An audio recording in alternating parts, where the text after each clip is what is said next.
সরকারি চাকরিজীবীদের জন্য আসছে দীর্ঘ প্রতীক্ষিত বড় সুখবর। এক যুগের বেশি সময় পর নতুন বেতন কাঠামো চূড়ান্ত করার দিকে এগোচ্ছে কর্তৃপক্ষ। প্রস্তাবিত এই কাঠামো বাস্তবায়িত হলে দেশের লাখো সরকারি কর্মকর্তা-কর্মচারীর বেতনে আসবে বড় পরিবর্তন। বিশেষ করে সর্বনিম্ন ও সর্বোচ্চ বেতনে বড় ধরনের বৃদ্ধি সবচেয়ে বেশি আলোচনায় রয়েছে। খসড়া অনুযায়ী নতুন বেতন কাঠামো ধাপে ধাপে কার্যকর করার পরিকল্পনা নেওয়া হয়েছে।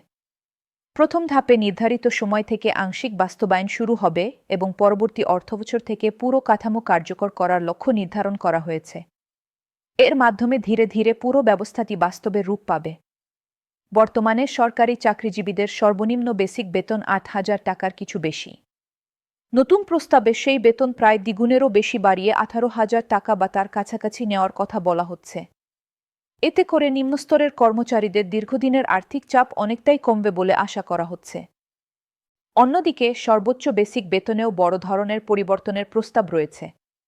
যেখানে বর্তমানে সর্বোচ্চ বেসিক বেতন ৭০,০০০ টাকার ঘরে, সেখানে নতুন কাঠামোতে তা ১,২০,০০০ টাকারও বেশি নির্ধারণ করার চিন্তা করা হচ্ছে। এর ফলে পুরো বেতন কাঠামোতে একটি নতুন ভারসাম্য তৈরি হবে। নতুন বেতন কাঠামোতে সর্বোচ্চ ও সর্বনিম্ন বেতনের অনুপাতও নতুনভাবে নির্ধারণ করার বিষয়টি আলোচনায় রয়েছে। লক্ষ্য হচ্ছে এমন একটি কাঠামো তৈরি করা যাতে বেতন ব্যবস্থাটি আরও বাস্তবসম্মত হয় এবং দীর্ঘ সময় ধরে কার্যকর রাখা যায়। এই নতুন কাঠামো বাস্তবায়নে সরকারের বড় অঙ্কের অতিরিক্ত অর্থের প্রয়োজন হবে। হিসাব অনুযায়ী এর জন্য কয়েক ১০,০০০ কোটি টাকার বাড়তি ব্যয় হতে পারে। সেই কারণেই বাজেটে পরিচালন ব্যয় বাড়ানোর মাধ্যমে আগাম প্রস্তুতির ইঙ্গিত মিলছে।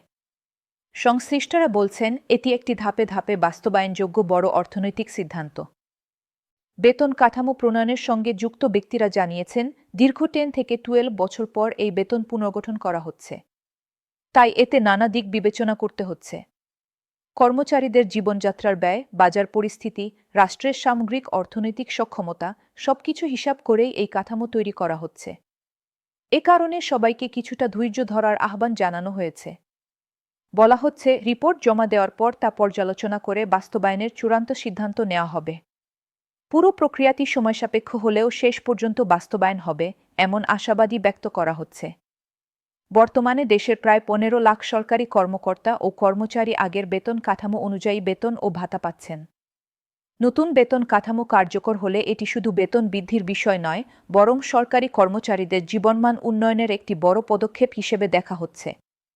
সব মিলিয়ে নতুন বেতন কাঠামো বাস্তবায়ন হলে সরকারি চাকরিজীবীদের জন্য এটি হতে যাচ্ছে বহুদিনের প্রত্যাশিত একটি বড় পরিবর্তন। এখন সবার চোখ চূড়ান্ত সিদ্ধান্তের দিকে।